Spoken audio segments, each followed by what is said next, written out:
Sou da igreja da paz do Senhor, amém? Amém. Glória a Deus.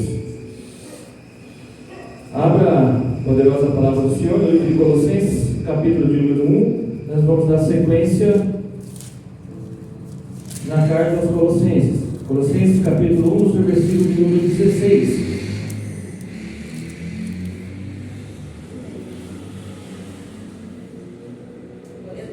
Peço a Ti que você feche os olhos nesse momento. Grandioso Deus, eterno Pai, o Senhor é grande, o Senhor é justo, o Senhor é bendito entre as nações. O Senhor é o mesmo ontem, hoje, o Senhor nunca erra. Deus, obrigado, Senhor, por esse momento único que nós temos de aprender a Tua palavra. Que diminua eu, diminua todos nós, e seja exaltado o Teu santo nome. Abra nossa mente e coração para a Tua santa e riquíssima e errônea palavra, Pai, nesta noite, em nome de Jesus. Amém. Amém, amados? No culto passado, nós adentramos na carta de Colossenses, capítulo 1, onde pelo qual foi falado que a carta diz que qual era o motivo que Epáfras foi até Paulo para falar. Dois motivos: a oração à igreja e contra os falsos profetas. Então Paulo ora pela igreja e aconselha a ele a como lidar com os falsos profetas. É um resumo bem rápido. E hoje nós vamos dar continuidade no versículo número 16, que diz assim, olha: porque nele foram criadas todas as coisas que há nos céus e na terra, visíveis e invisíveis, sejam tronos, sejam dominações, sejam principados, sejam potestades, tudo foi criado por ele e para ele. Amém? Amém. No versículo 16 está falando que aqui, amada igreja, da supremacia de Cristo. Supremacia é de Cristo, que ela é incontestável. Não tem como contestar a supremacia de Cristo. E foi falado também que a mesma essência de Deus está em Cristo. Então ele é Deus igual, Jesus é Deus igual a Deus, ele é Deus 100%. Qual é a natureza de Cristo? É a mesma essência divina. A natureza de Cristo, que ela é divina. Ela é atemporal, ela é acrônica, ela é fora do tempo. Foi falado o que agora de pouco aqui pela pastora? Do tempo. Orai e glorificai a Deus em tempo e fora de tempo. Nós vivemos no tempo, mas Deus não, Deus ele é fora do tempo. E Deus, Jesus Cristo, ele tem uma plenitude única. Jesus Cristo, ele é Deus, ele é a imagem visível do Deus invisível. Olha só, Jesus Cristo, ele é Deus, ele é a imagem visível do Deus invisível, ele é a representação de Deus, ele reflete a imagem do Deus revelado. Tem toda a propriedade, tem toda a autoridade. Ele veio do céu, da eternidade, e não veio do pó. Você veio da onde? Do pó. E do pó nós vamos? Ele é o Senhor de todos. Ele é o Senhor de todos, completamente santo, tem autoridade para julgar o mundo. Jesus Cristo, ele tem autoridade para julgar o mundo.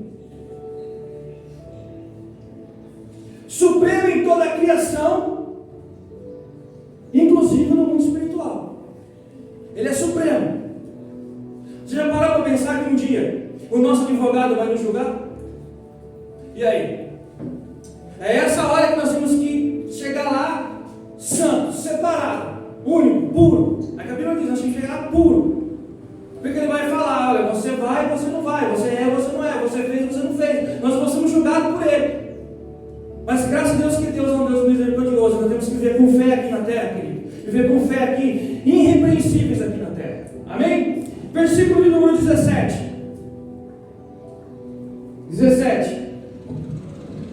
Ele é antes de todas as coisas, e todas as coisas subsistem por ele. Aleluia. 18. O 17 eu já tinha falado um pouquinho, que eu tinha atropelado o 16, o 17 eu tinha falado um pouquinho. Então ele é antes de todas as coisas, ou seja, ele está no céu ele está com Deus desde o princípio. E o 18 fala assim, olha, 18, ele é a cabeça do corpo da igreja, é o princípio e o primogênito dentre os mortos, para que em tudo tenha a preeminência. Aleluia. Glória a Deus. O que significa isso? O que é a cabeça da igreja? O que a Bíblia fala sobre a cabeça da igreja? A Bíblia fala sobre os membros, e a cabeça é Cristo. Eu não mexo o dedo do pé se a minha cabeça não mandar. Eu não mexo qualquer parte do meu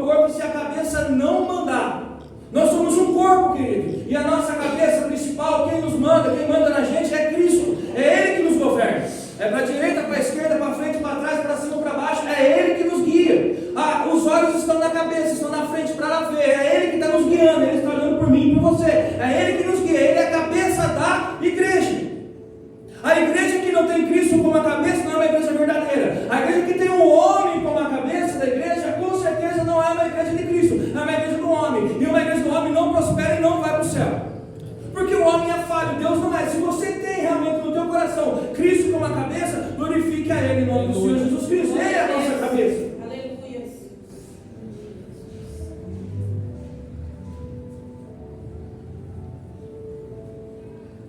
Cristo é a cabeça da igreja. A cabeça tem o comando do corpo todo. A preeminência, o que significa a preeminência? A preeminência significa assim, ó, superioridade e hierarquia. No caso, Jesus Cristo, o inigualável. Ele tem a preeminência, ele está acima de tudo, ele tem a preeminência, ele tem a superioridade. Nada é mais superior do que Cristo é. Não, não é. Pensamos, quem é que morreu na cruz? Foi Jesus. Quem ressuscitou? Foi Jesus. Quem estava à destra do Pai quando o Pai começou a criar tudo? Jesus. Quem é que vai estar caminhando comigo, com você no céu? Jesus.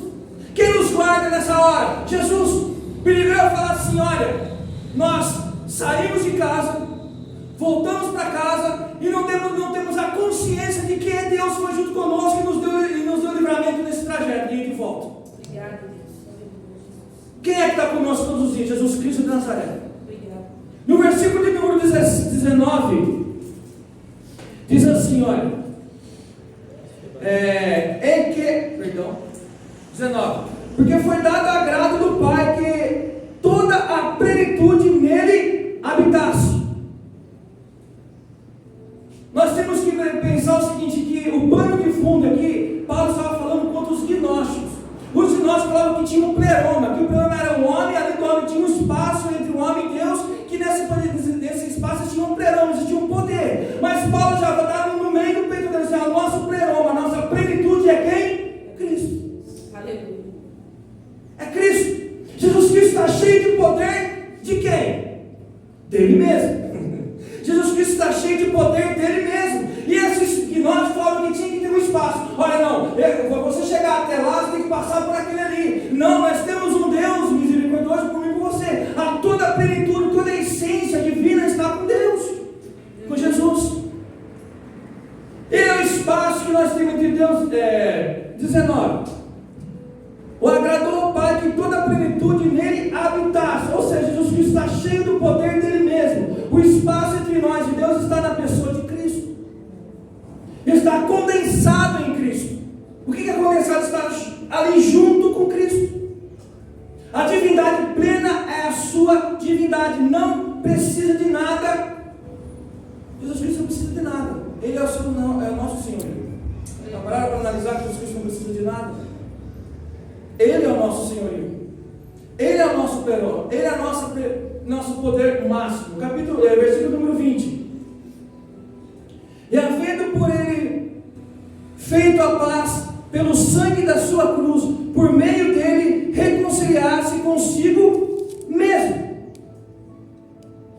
Todas as coisas, tanto que estão na terra, como que estão nos céus. Vou ler de novo. E que, havendo por ele feito a paz, pelo sangue da sua cruz, por meio dele reconciliar-se consigo mesmo todas as coisas, tanto as que estão na terra, como as que estão nos céus.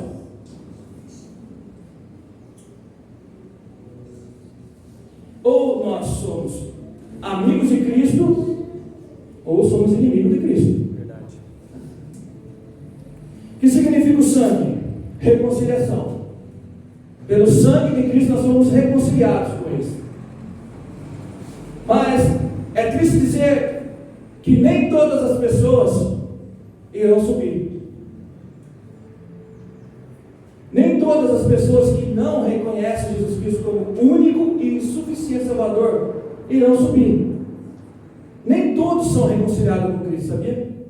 A Bíblia mesmo fala assim que os homicidas, os avarentos, os afeminados, bêbados, os maldizentes, etc., esses não herdarão o reino dos céus. Esses não deram valor ao sangue de Cristo, não Colossos que deu valor. O Paulo disse: vocês deram valor, vocês estão reconciliados pelo sangue. Tinha que existir um derramamento de sangue para que você voltasse, para que o pecado seja pago. Então Jesus Cristo, o único, imaculado, derramou seu sangue para que nós viéssemos reconciliados com Ele.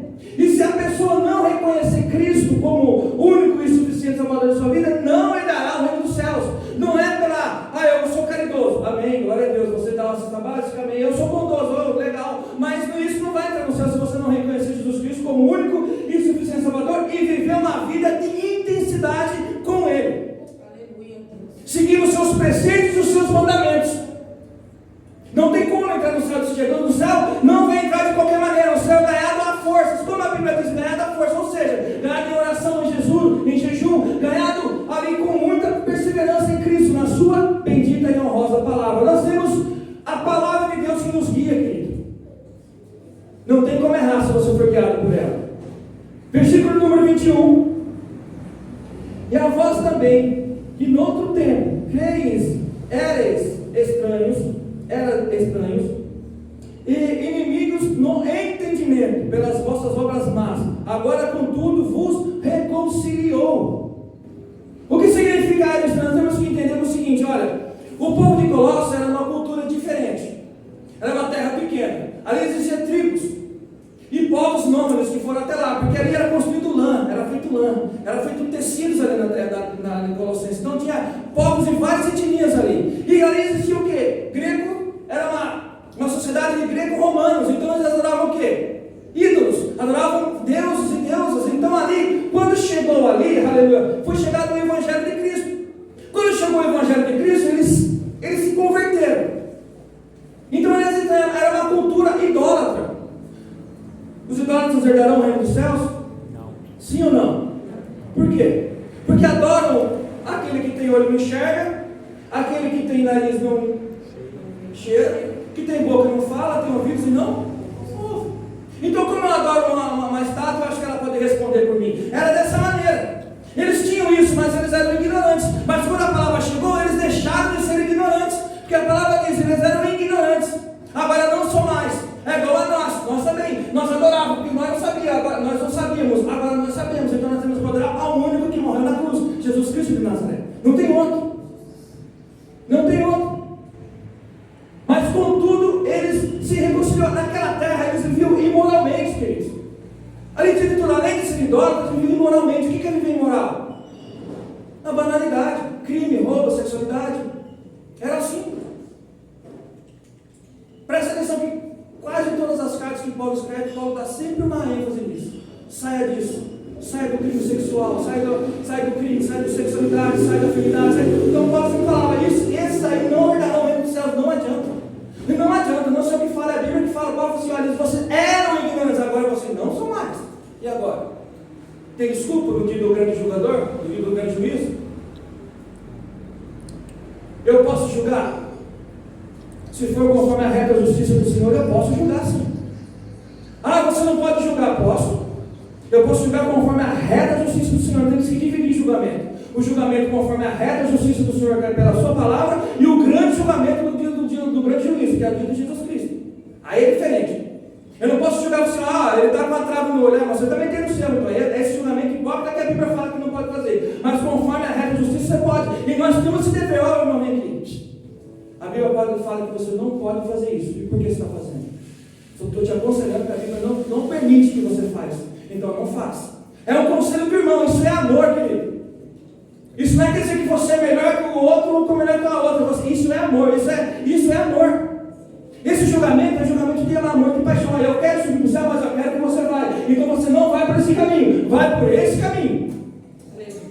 É por esse. Então esse julgamento, tipo, mas quem é você para julgar? Só Deus pode julgar. Realmente, de fato. Nessa ocasião de julgamento da grande final, e se isso for verdade, isso não assusta. Se só Deus pode julgar, não é para assustar? Eu fico assustado. Se só Deus pode julgar, no mínimo, no começo da conversa já vai ter um susto. Olha, realmente só Deus pode julgar, então você fica assustado por isso. Mas eu posso julgar conforme a regra da justiça do Senhor. Versículo número 22. No corpo, na sua carne, pela morte, no corpo, na sua carne pela morte, para perante ele vos apresentar santos, olha só, santos, irrepreensíveis e inculpáveis.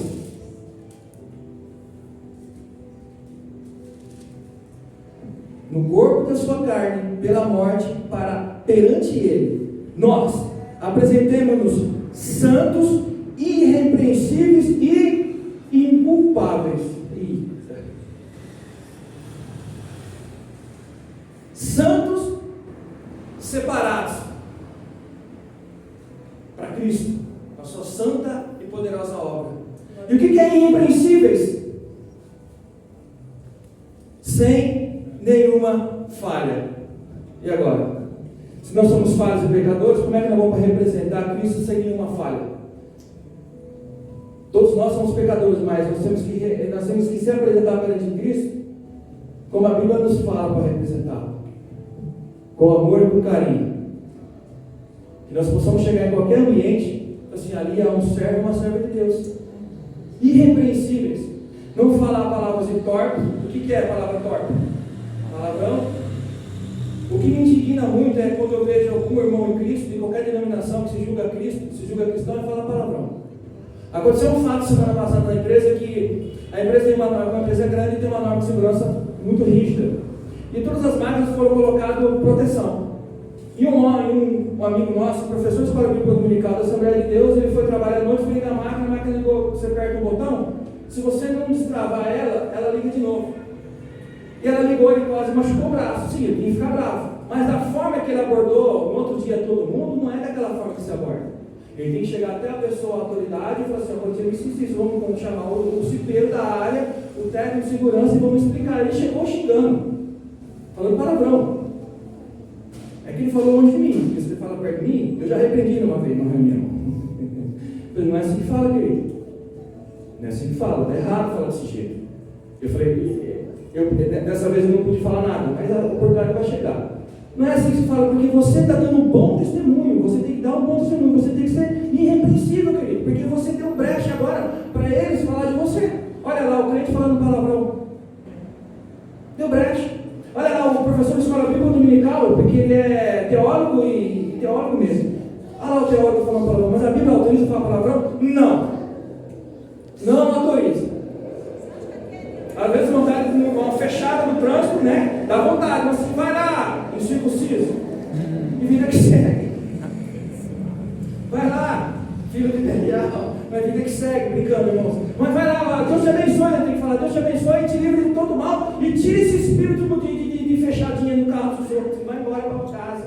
Entendeu? Então nós temos que ser irrepreensíveis. Não viver também de uma aparência por fora. Não, eu sou repreensível. Não, é por dentro e por fora. Temos que ser aquilo que nós somos. Porque quando Deus nos reconcilia com Ele, o caráter nosso ele muda. Se não mudou, está na hora de começar a pensar: olha, eu não mudei, eu estou tendo isso, então está na hora de falar: Deus, tira isso de mim, em nome de Jesus. Tira isso de mim. Porque não está vergonhando eu, não está vergonhando o pastor Hélio, não está vergonhando a igreja, está vergonhando quem? E o Espírito Santo. E ele merece? Não merece.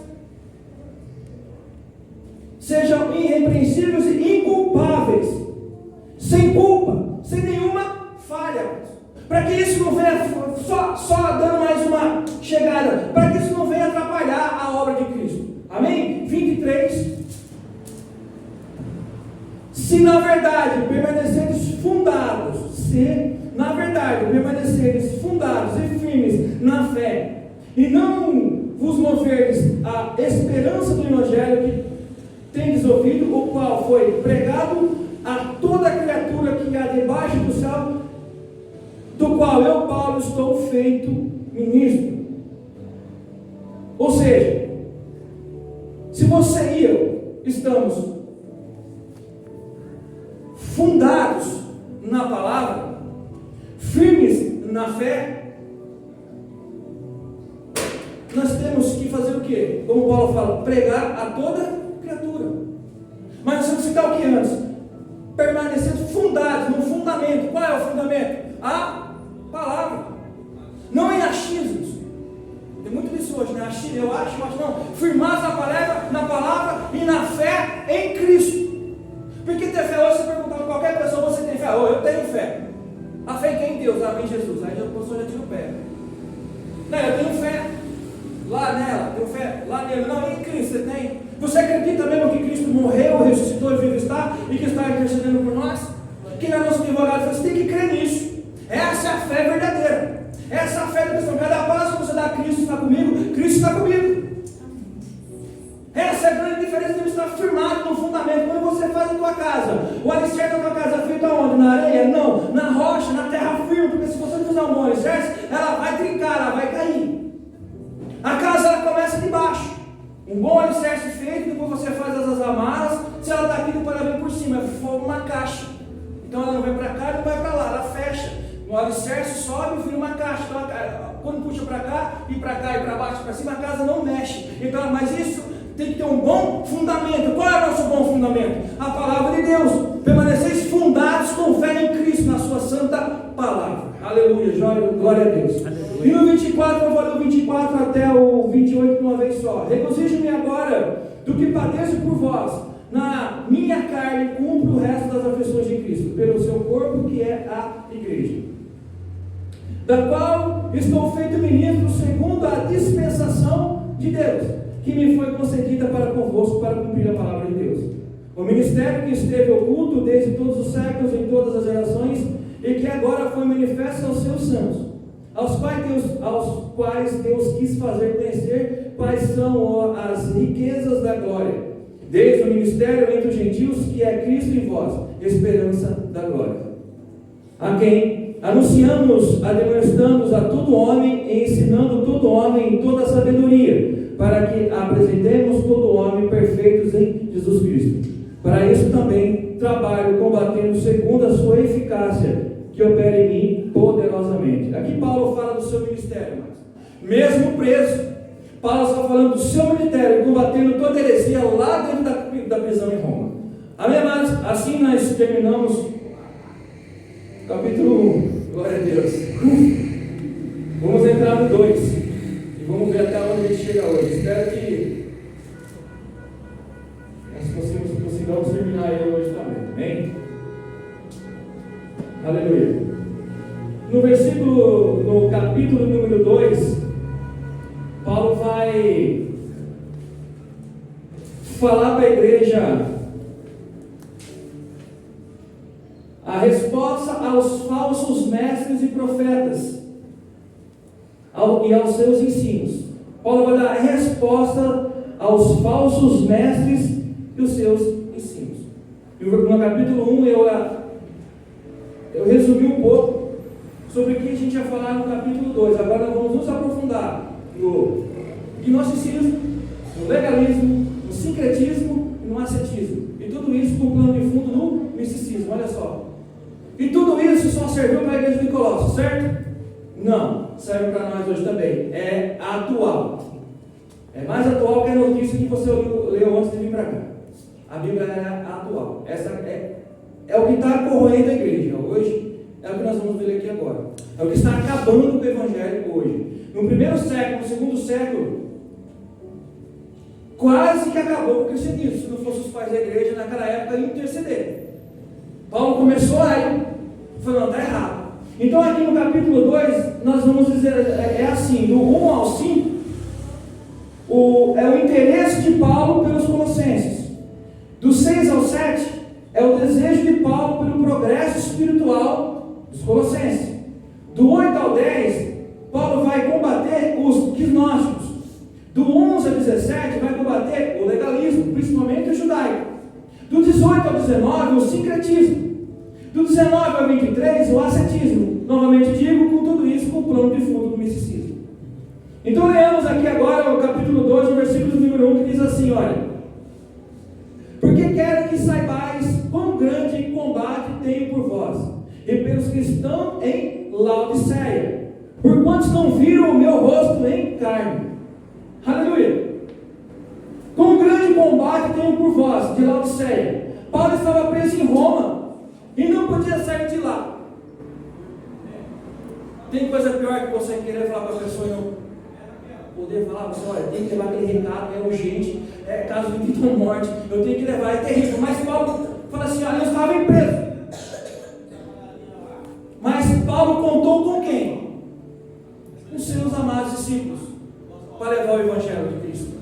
Paulo contou com os discípulos para levar o Evangelho de Cristo lá, nas igrejas, e combater as heresias. Paulo estava preso, mas não estava. A prisão não parou Paulo. Parou? Não parou.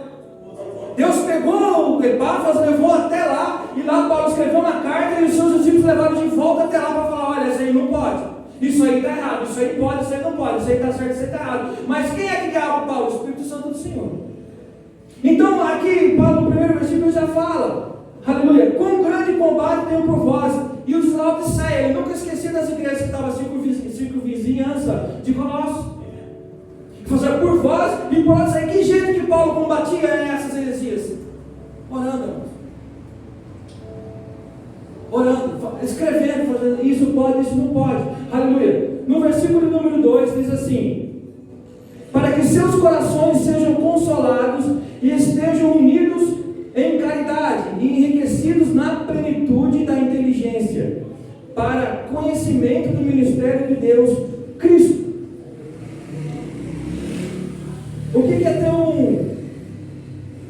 corações consolados, confortados, aliviados? Então Paulo orava por eles, assim, que vocês tenham corações confortados, aliviados, em caridade, unidos em amor, em Deus, ao nosso semelhante. Unidos em amor em Deus, ao nosso semelhante. Isso que é caridade, é isso que nós temos que ter. Unidos em amor comigo, eu com você comigo, com todos nós, unidos em caridade, em semelhante, com o seu semelhante. Isso significa o quê? Isso que significa o quê? É compaixão, ter compaixão comigo, compaixão por todos nós. E diz assim também: enriquecido na plenitude, inteiro, completo, totalidade, integridade, melhorado, tornar-se abundante, desenvolver-se, enriquecido. O que significa enriquecido? Melhorado, tornar-se abundante. Na plenitude, inteiro, completo, totalidade, integridade, abundante, amados. Então Paulo fala assim, olha, para que os seus corações sejam consolados, estejam unidos em caridade e enriquecidos na plenitude. Olha quanta coisa no versículo, nós temos que ser sempre o quê? Melhorado, tornar-se o quê? Abundante que é na palavra de Deus, em compaixão para com o próximo. Amém? Inteligência, olha só, plenitude e na inteligência. O que é inteligência? Aprender. Inteligência é aprender, é conhecer, é compreender. Deus nos faz inteligentes, todos nós. Mas é admire você estudar, ler e aprender a ter inteligência, porque senão ficava só ali, o dia inteiro, vendo o que não edifica, como o pastor falou hoje, não sai daquilo. Nós temos que ler coisas boas, ler livros que edificam a sua vida, livros assim que falam da palavra verdadeira, do verdadeiro rumo, como você deve comportar perante a sociedade, como você deve educar seus filhos, como é que você deve se trabalhar. Nós temos que a nossa mente tem que ficar aberta pela palavra, não comum, mas pela palavra de Deus. Nós somos inteligentes, a nossa mente absorve tanto, às vezes tanta porcaria. Por que tanta porcaria? Porque nós buscamos ver tanta porcaria, porque nós buscamos ver coisas boas, coisas de Deus, coisas que Deus manda. Porque vai chegar um dia que vão te questionar, e Deus manda fazer isso, e aí? Nós temos que saber, nós temos que responder. Paulo falava, os meus discípulos têm que saber, hora e fora de hora, responder todo questionamento. Todo, principalmente quem é pastor, quem é obreiro, quem é diácono, quem é presbítero, tem que saber. Por que a Bíblia permite isso e não permite aquilo? Por que pode fazer isso, por que não pode fazer aquilo? Por que eu posso comer isso e não posso comer aquilo? Por que a Bíblia fala isso? Nós temos que saber, amados. Lógico, se você é um recém-convertido, aí você está caminhando, mas se você já tem um certo tempo de igreja, você tem que saber. Vai chegar um momento que vão te questionar. E se você não questionar, o inimigo vai te perguntar. Nós somos inteligentes. Mas nós somos inteligentes porque nós temos que ter a mente de Cristo. Versículo número 3. Em que estão escondidos todos os tesouros da sabedoria e da ciência.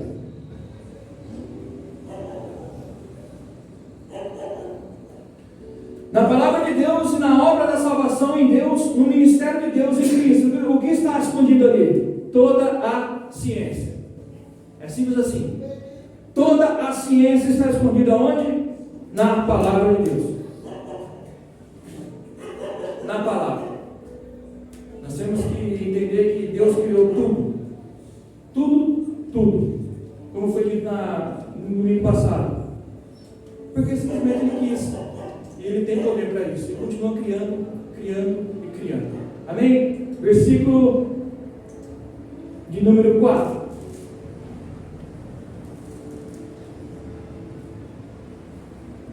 E digo isso para que ninguém vos engane com palavras persuasivas.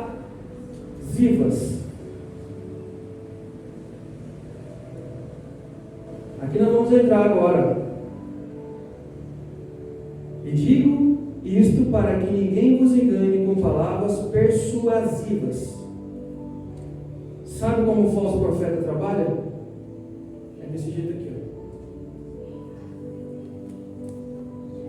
Paulo ora para eles, para que eles vão ter inteligência, vão ter caridade, fiquem firmados no fundamento da palavra, para que nenhum falso profeta venha vir até eles com palavras que ninguém vos engane. Fala, ninguém é para enganar vocês. Sabe por quê? Porque vocês são firmados na palavra. E vem com palavras persuasivas. Persuasão é enganar. Vem para te enganar. E às vezes vem com palavras bonitas. Roupas bonitas, um bom falar, uma boa dicção, uma boa oratória, se posta bem, se fala bem, né? É carinhoso, né? É cheio de tapinha nas costas, fala bem, se expressa bem, mas são palavras persuasivas, vem para te enganar. Então Paulo diz assim, olha, toma cuidado. Igreja, toma cuidado.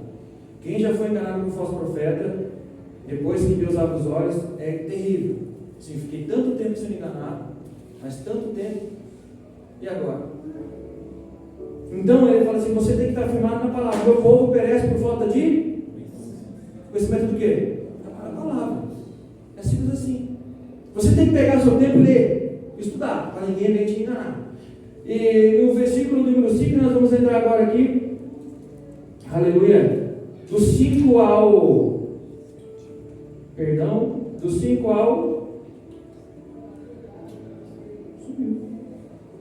vamos lá. Do 6 ao 7, o desejo de Paulo pelo progresso espiritual de Colossenses, que fala assim, olha, porque ainda esteja ausente quanto ao corpo, contudo, em espírito estou convosco, regozijando-me e vendo vossa ordem e a firmeza de vossa fé em Cristo. 6. Como, pois, recebeis o Senhor Jesus Cristo, assim também andai nele. Ou seja, andai nele. Arraigados, edificados nele, confirmados na fé, assim como fostes ensinados, crescendo na ação e na graça.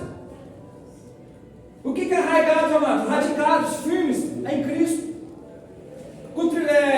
Construir abaixo de si mesmo uma fundação profunda e estável de conhecimento e entendimento do amor de Deus por nós. Olha, é construir arraigados, é construir abaixo de si mesmo uma fundação profunda e estável de conhecimento e entendimento do amor de Deus por nós, edificados nele, que é em Cristo, confirmados na fé, mais do que firmados, o que é confirmado, mais do que firmados, ou seja, como fossem ensinados pelos discípulos de Paulo. É simples assim. É isso que está dizendo no versículo número 7, firmados em Cristo. Agora, aqui nós estamos entrando falando dos falsos profetas. O que é ser falso? O que é falsidade? Falsidade é qualidade que o falso, é qualidade do que é falso, características do que é contrário à verdade, ou que dela se aproxima, apenas na aparência. Enganoso, mentira, calúnia, não é assim? Quem nunca foi lá, precisa levantar a mão lá na 25 de março comprar uma camiseta da Nike. Quem nunca comprou um Nike? Se nós que somos leigos, pegar um Nike original e um Nike falso colocar do lado, você olha, os dois são originais. Mas essa é a intenção da falsificação. É parecer com o verdadeiro. É assim. E principalmente em posto de gasolina. Posto de gasolina coloca a mesma cor da bandeira, BR, a mesma cor, você coloca lá e você faz o cabeçote do carro. É aproximar mais perto, te enganou, colocou um combustível adulterado, ele falsificou. E essa falsificação te custou muito caro, porque se você colocasse o combustível no posto certo, com as qualidades, especificações de média certinha, seu carro não ia dar problema. Mas como colocou lá no falso, não, é mais barato. Pô, é 5, aqui eu paguei 4,50, eu paguei 4, nossa, todo lucro. Não, você está no prejuízo, porque um cabeçote do motor sai muito mais caro que o combustível depois no final. O que adiantou? Você creu naquilo ali, creu naquele combustível que era adulterado e não creu no verdadeiro, por causa de R$1. Qual é o que deu de certo nisso? Nada, só o prejuízo em dobro. Essa é ser falso, o falso ele engana, só que ele chega como para te enganar? Com a qualidade do verdadeiro.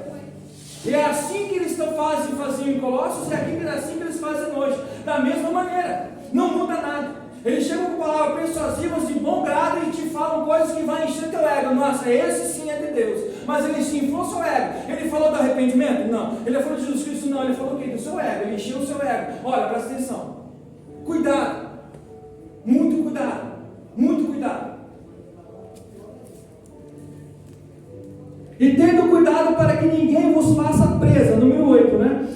Ninguém te faça presa, por meio de filosofias e vãs sutilezas, segundo a tradição dos homens, segundo os rudimentos do mundo, e não segundo Cristo. Aqui, Paulo já está entrando aqui no gnosticismo, que era, como foi falado na aula no culto passado, o gnosticismo, ele era uma mistura de tudo. Resumidamente, ele era uma mistura de tudo.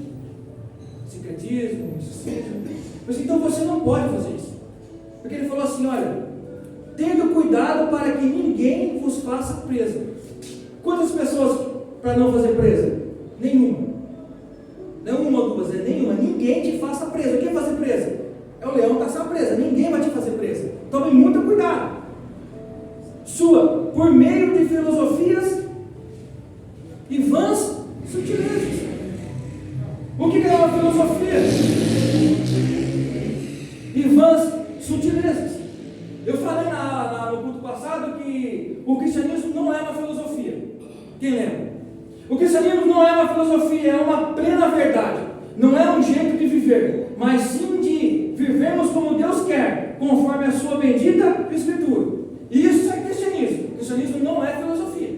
Nessa época aqui, o que estava pairando ali era a filosofia de Platão. Então eles misturavam. Então os falsos profetas usavam até aquilo no momento para enganar a igreja. E hoje é difícil, diferente? Não é, mano. Hoje usa o iPod, iPad, né? Hoje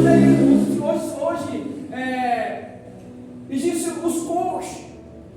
Então aqui eu vou pedir para o pastor Neto pintar essa parede de preto, descer um pedestal bem aqui, vou colocar um banquinho aqui, vou cruzar minha perna, vou pegar uma Bíblia pequenininha, que não dá para ler, porque não precisa ler, né? Que falso não precisa ler Bíblia. E cruzar minha perna e encher o teu ego. Hoje é isso que está na moda. Um tempinho atrás, era a outra igreja ali da teoria da prosperidade. Ainda está ali, mas hoje é os coaches. Hoje são eles que eles te ensinam a ficar rico, te ensinam a fazer coisas que a Bíblia não fala para fazer. Eles falam com palavras persuasivas e vãs filosofias de homens, e tradições de homens. É assim que fazem hoje. E lá nessa época estão fazendo um Platão. Nossa, agora aqui, já que estão falando de filosofia ali em Éfeso, na Grécia, era a moda daquela época, tanto que Paulo combateu isso com veemência. Então eles estavam usando isso nessa época, e hoje não é diferente. E vãs filosofias. O que é uma coisa vã? Não tem sentido. Vem do coração do homem. Vem do coração do homem. Eles estão falando do que eles acham que é correto, não que a Bíblia fala que é correto. Eu estou olhando para lá, eu acho que é certo para lá. Não, eu acho que é certo para cá, mas o que a Bíblia diz? Não, certo é para cá. Então vamos que a Bíblia fala, não o que eles estão achando. É filosofias que não tinham motivo nenhum, não edificava nada, não levava você para canto nenhum, ou seja, levava assim, levava para o inferno. Esse é o caminho que levava.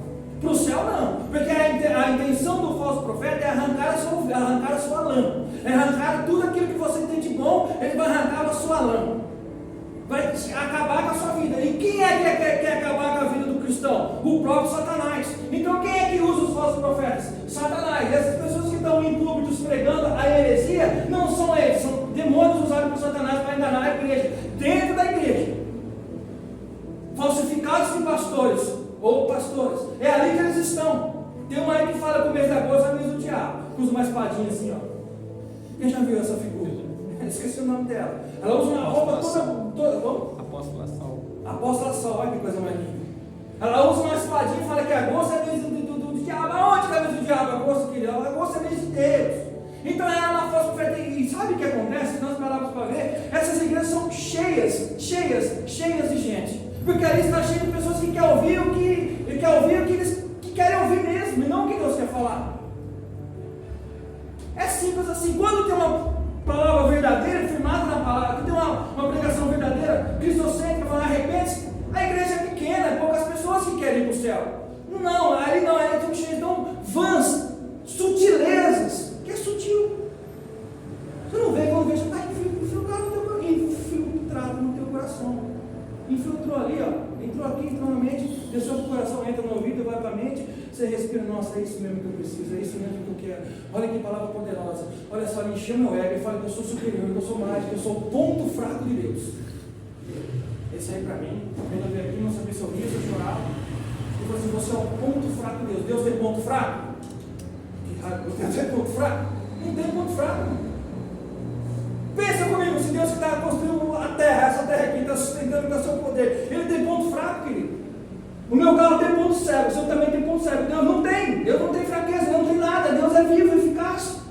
Então você, meu Deus, você é o ponto fraco de Deus, misericórdia? Não é. Você foi eleito pela misericórdia do Senhor, não porque você é o ponto fraco de Deus, meu Deus do céu. Isso não existe. Isso não existe. Aleluia. Segundo a tradição dos homens. O que é isso? O que é a tradição dos homens? Olha, homens colocam regras.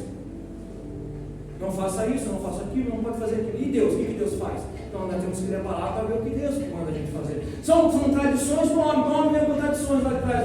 Olha, você tem que adorar Deus, mas você também tem que adorar o Deus Sol. Você tem que adorar Deus, mas você tem que adorar o Deus Lua. Olha, ali é o signo de Áries, ali é o signo de Virgem, ali é o signo de Touro. Peraí. Então aqui do Brasil eu vejo Touro, lá do Norte já não vejo. Então já tem coisa errada aí, certo? E como é que uma estrela fala comigo? Alguém explica? A estrela pode falar? Não pode falar, sendo que isso não analisar, uma estrela que está vendo aqui, hoje, a luz dela já está lá há milhões de anos atrás, às vezes ela nem existe mais. É simples assim, então já não pode nem mais confiar. O cinturão de Órion, as Três Marias, ela está lá há quantos bilhões de anos? Essa luz, o Sol, a luz do Sol, quando ela sai do Sol para chegar até mim, demora 7 segundos. 1, 2, 3, 4, 5, 6, de 7 a 9 segundos. Então aquilo que você está vendo já ficou 7 segundos atrás. Então como é que vai falar comigo Deus? Que Deus que é esse? Deus de letra minúscula, porque o meu Deus que escreve com letra maiúscula, Ele é onipotente, onisciente e onipresente. O resto é lixo. O resto é lixo. Não vale para nada, não edifica nada, não serve para nada. E não adianta levantar o tapete e jogar de baixo, porque uma hora vão abrir e vai vir, não, você tem que pegar aquela sujeira, tem que ser o quê? Proativo. Uma pessoa proativa, sem pegar, varrer aquilo tudo, pegar, juntar e ir lá, pegar a pazinha, pegar o lixo, colocar na pazinha, levar até o saco de lixo, colocar no lixo, fechar, pegar o saquinho, amarrar, levar no lixeiro para o coletor pegar depois. É assim que ele tem que ser. Daí vai levar o tapete, não. O que pode, o que não pode. Esse é falso profeta e pronto. X a questão, é falso e acabou, não vale nada. É um enganador. Paulo não tinha misericórdia do enganador. Paulo tinha misericórdia, tinha dó dos crentes e não do enganador. Mas esse talvez esteja no engano, vamos ter um pouco de misericórdia. Não, ele sabe que ele está me enganando, ele sabe que ele está enganando, ele sabe disso. Ele está lá com suítes e carros luxuosos, fazendo aquilo, enganando e usando a própria palavra de Deus. Mas a Bíblia fala, a Bíblia é bem verdadeira, como eu falei aqui agora. Deus vai julgar, e vai julgar pela palavra. E o destino desse aí é complicado, amados. É o réu, o inferno. E lá a Bíblia fala que não vai ter gozo, só dor. Amém? Amém. 9.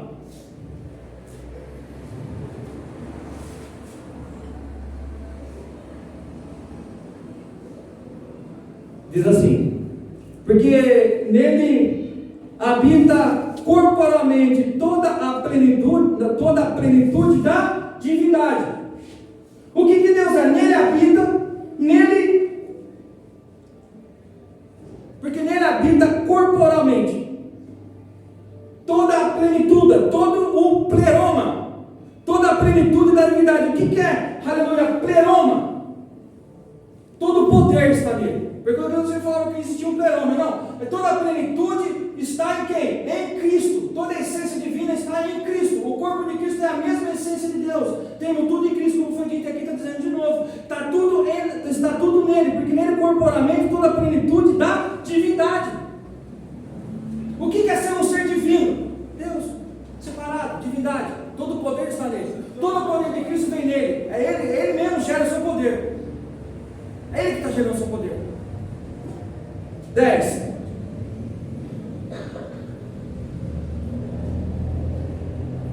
E estáis perfeitos nele, que é a cabeça,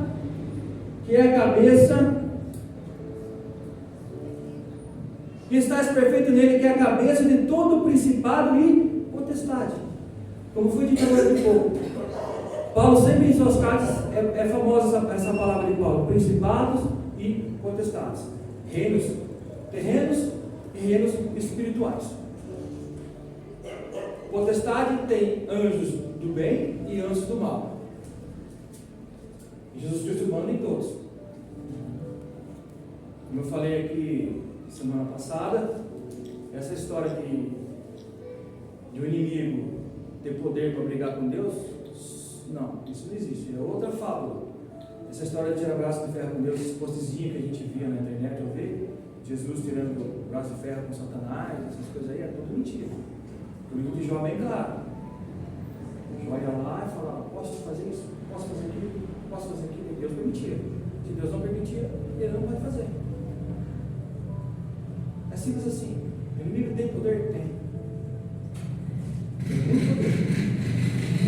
Até milagre ele faz. Até milagre o inimigo faz. Se você for em Aparecida, eu fui lá quando era criança, embaixo lá da igreja, vamos dizer assim, está cheio de muleta, forrado de milagres de Maria, Jesus. Maria passa na frente. Entendeu? Quem é que fez o milagre lá? Quem? Não. Jesus pode até ter feito pela misericórdia, mas a maioria das vezes ali quem fez o milagre foi o próprio Satanás. Jesus, às vezes ali sim, eu creio também que faz milagre até lá, mas pela misericórdia dele. Mas a Maria que estava lá foi tudo porque as pessoas colocavam: Maria através disso fez isso, tal Deus, tal santo fez isso, tal santo fez aquilo. É um engano. É um engano religioso. É um engano religioso que nós temos hoje. Versículo de número 10, né? Qual? 11. Amém. No qual também estáis circuncidados com a circuncisão não feita por mão do despojo do corpo da carne, a circuncisão de Cristo. Aqui nós vamos entrar no legalismo. O que é legalismo? Legalismo é o estilo de vida de pessoas que acreditam que o cumprimento de regras torna-se um indivíduo merecedor do favor e da salvação divina. Ou seja, legalismo é o estilo de vida de pessoas que acreditam que o cumprimento de regras tornam o indivíduo merecedor do favor e da salvação divina. Isso aqui é o legalismo, muito usado hoje, na época, pelos judeus também e por outras denominações. O que o legalismo fala? 11. No qual também estáis circuncidados. Circuncisão ali era um ato de quê? Era um sinal de aliança com Deus. Então aqui agora, circuncidados com a circuncisão de mão feita por homens, antigamente. E agora? Agora estão circuncidados com Cristo. É diferente, agora vão circuncidar aonde? No coração, amados. Então o legalismo foi, como fala assim, o despojo foi o quê? Foi arrancado. A circuncisão de Cristo, a aliança de Cristo, comunhão de Cristo em nosso coração. É diferente. Antigamente, para você ter uma aliança, a criança judeu, ela tinha que cortar o prepúcio, ali fazer uma aliança de 6 a 7 dias, mas por mão de homens. Essa aliança que era feita, até hoje eles fazem isso, essa aliança que era feita, hoje não mais. Hoje a nossa circuncisão está aqui, ó. Abraão também falou, nossa circuncisão está no coração, não precisa mais fazer. Imaginou? Se você, não, hoje eu me converti, então você vai lá depois de homem, tem que cortar o prepúcio. Não faz sentido nenhum. Não faz sentido nenhum. Nós somos circuncidados em coração, no coração. Versículo de número 12. Sepultado com ele no batismo, e nele também ressuscitastes pela fé no poder de Deus, que o ressuscitou dos mortos. O que é o batismo? Você vai renunciar o velho homem e nascer um novo homem. Eu lembro do dia do batismo. Foi na quadrangular, na igreja do fundo daquela piscininha de campo. O alemão cabia na piscina. O pastor foi deitar, quase que batia a cabeça no lateral. E eu não fiz o curso de batismal. Não tive tempo para isso. Foi igual foi aconteceu comigo. O que me impede de ser batizado? Tem um rio ali. Mas antes disso eu tinha lido a palavra para ele. Depois foi lá e desceu, depois ele começou a falar. Eu lembro que eu fosse batizado ali, porque quando chegou lá, o pastor dele falou assim para mim, na época ele era diácono, assim,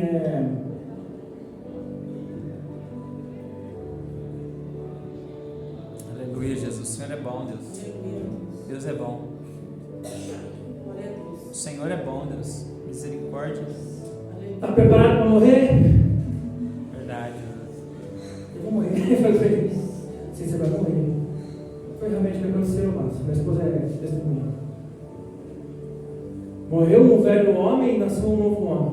Graças a Deus. Graças a Deus por isso. Louvado seja o nome do Senhor. Limpa. O batismo ele limpa, porque Paulo fala assim, vocês foram batizados, vocês foram limpos perante Deus e perante a sociedade. Não batismo, se você não. Muitas pessoas que eu vi batizado, infelizmente, foram lá tomar um banho. Desceram ali, tomaram banho, saíram molhados, foram batizados, por poucos meses estavam fora da igreja, porque não teve aquele alicerce, sabe? Aquela vida com Cristo, não realmente, sabe, dá valor à cruz, dá valor a que Cristo morreu e ressuscitou, sabe, aquele valor verdadeiro, a sua santa palavra. É difícil no começo você entender isso, porque as pessoas começam a viver o legalismo mesmo. Não pode mais, não pode mais, não pode mais, você não pode, não é isso, o cristianismo não é isso. A Bíblia permite, pode, a Bíblia não permite, não pode, mas não é uma vida legalista, você pode. O que a Bíblia permanece, o que a Bíblia permite. E o que a Bíblia permite já faz bem para mim e para você. O que não pode, não faz bem para mim e para você. O que não pode vai te levar para o inferno, o que pode, não. É simples assim. Entendeu? Então, quando nós somos batizados com o poder de Deus, a sua misericórdia. Então, vocês foram batizados para vocês serem sepultados com Ele no batismo. Sepultados com Ele no batismo e também ressuscitados pela fé no poder de Deus. Você foi sepultado no batismo e ressuscitado com Deus no poder de Deus. Olha que coisa maravilhosa. Hoje nós temos a oportunidade de pisar nas terras celestiais. Cantar hinos com os anjos. Você almeja isso? Você crê nisso? Nós temos que ter fé convicta que nós vamos pisar no céu, amado. Se você tiver dúvida, não tenha dúvida.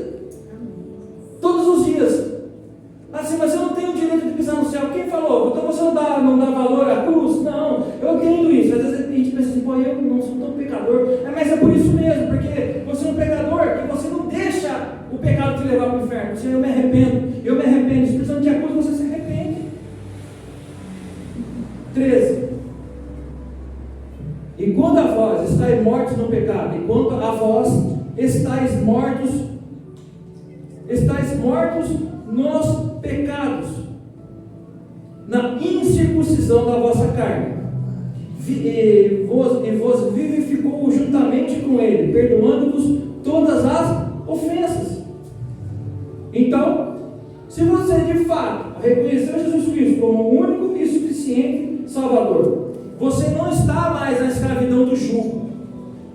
O legalismo ele levava à escravidão. Qual a escravidão? Do jugo. Que jugo que é esse? Olha, em questão de comida,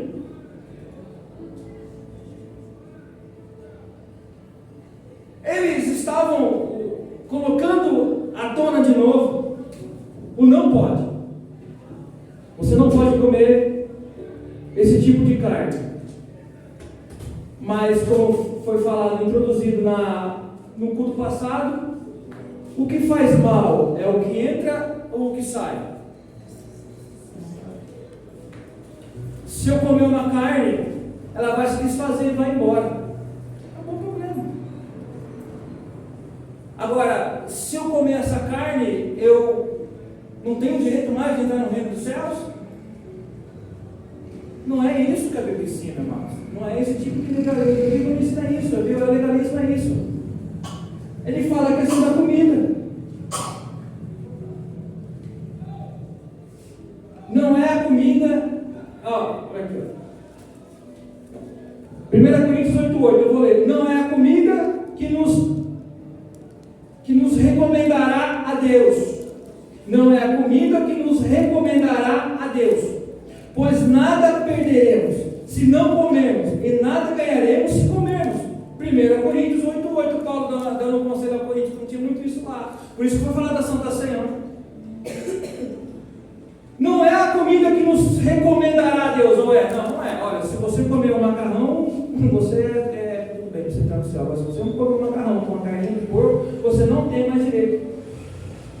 Não é isso que vai te recomendar a Deus. O que é que vai te recomendar a Deus? A sua conversão genuína. Pois nada perderemos se comermos, e se não comermos, nada ganharemos também. Então, fica na mesma. Nada vai mudar. Agora, isso é o legalismo. O que é o legalismo? Eles andavam cheio de regras.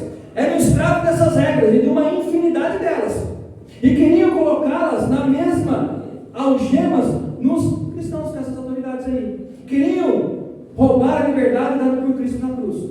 É simples assim. Então o que eles queriam, eles mesmos fazem, tantas regras, que eles ficam o quê? Presos nelas. Olha, o dia de sábado, você não pode fazer tal coisa, não pode fazer nada. Das 6 horas da sexta-feira até as 6 horas do sábado da tarde, você não pode trabalhar. Por quê? Jesus Cristo trabalhou no sábado? Sim. Pouco ou muito? Muito. Como exemplo. Então, se tem uma pessoa passando fome, eu não posso dar domingo porque eu vou trabalhar. Tem uma pessoa precisando da palavra, eu não posso levar porque eu tenho que trabalhar. Não. Eles fazem tanta regra que depois eles não conseguem sair delas. E eles estão querendo implantar isso nos cristãos. Se você quer subir ao céu, você não pode fazer isso, você não pode comer aquilo, você não pode fazer, tem que guardar o sábado, tem que guardar as leis judaicas antigas. Tem que falar, porque o legalismo também fala das leis antigas, você tem que guardar tal lei, olha. Lua tal não pode fazer coisa, na lua X você pode fazer coisa, tem que esperar para isso, tem que esperar para aquilo. Não é isso. Isso acabou na cruz. O que a Bíblia fala? Que o véu rasgou de cima a baixo, dando total liberdade para mim, para você chegar até Jesus. Acabou isso. Isso aí é uma história antiga. Isso aí é no antigo passado que Deus colocou as leis para que havia. Você tinha que ter regras na época. Existia regras, senão existia que virar uma bagunça. Então Deus colocou essas leis, porque era uma analogia de Cristo. Não, agora como Cristo veio abolir elas. Não os 10 mandamentos. Nós vamos falar aqui agora. 14. Havendo riscado da cédula, segura o relógio. Havendo riscado da cédula que era contra nós, nas suas ordenanças, a qual de alguma maneira nos era contrária, e atirou do meio de nós, cravando-a na cruz.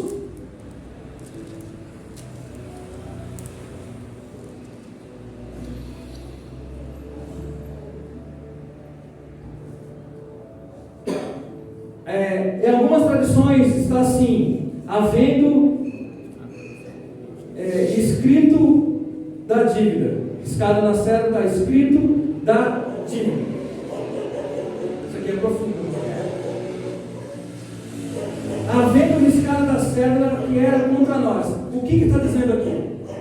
Dos 10 mandamentos. O escrito da dívida. Tendo riscado o escrito da dívida. O que eram os 10 mandamentos? Era a favor de nós ou era contra nós, os 10 mandamentos? É contra nós. Os 10 mandamentos é contra nós. Vou explicar. Olha, não terás outros deuses diante de ti. Isso é contra nós. Não farás para ti imagem de escultura. Isso é contra. Honra teu pai e tua mãe. Não cobiçarás a mulher do próximo. E assim vai. Tudo é contra mim, isso nos condena. Porque se você fizer o que Deus está falando para você não fazer, vai te condenar. Isso é contra mim, contra você. Então como eles tinham que seguir essa lei? Essa lei não levava eles para o céu. Inferno. Porque eles falaram, não.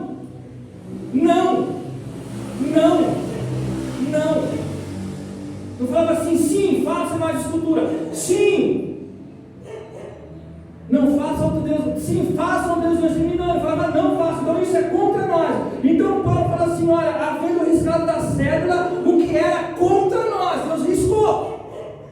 Aonde? Na cruz do Calvário. Foi riscado. Agora, nós temos que entender que os 10 mandamentos não valem para hoje. Sim, vale. Claro que vale. Mas não da mesma forma que os legalistas falavam. Olha, se você não fizer aquilo, não mudou. Se transformou em 2. Então, os 10 mandamentos, o riscado da cédula era contra mim e contra você. Contra mim e contra você.